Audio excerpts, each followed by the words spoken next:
Hey guys! Welcome back to my channel, and for today's video, nandito kasi ako ngayon sa Pagbilao, Quezon, and yung previous video nga is yung Aurora, which is hindi ganun kaayos yung mga pinag-share ko doon. Pero dito sa Pagbilao, I'll try na makapag-share ng maayos and yung budget na magagastos ko dito, and i-share ko din sa inyo yung link ng Airbnb na napagbukan ko. Ngayon is day 1 and nakapag-beach na ako. Nakapunta na sa beach. Ayan, basa na tong suot kong swimsuit.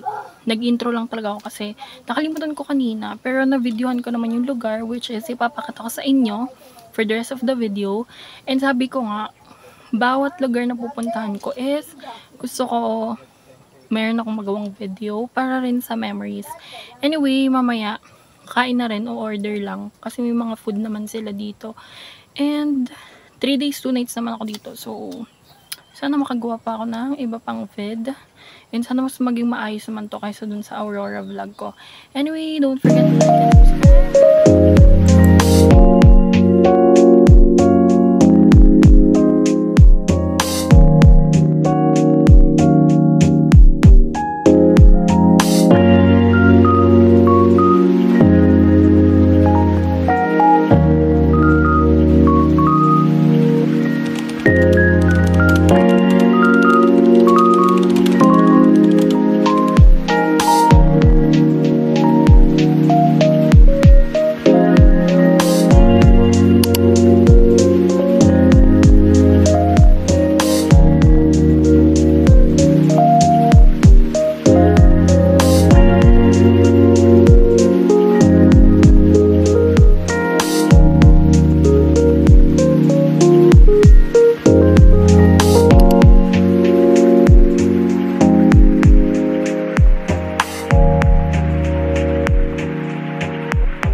Sobrang ganda dito. As in, parang paradise.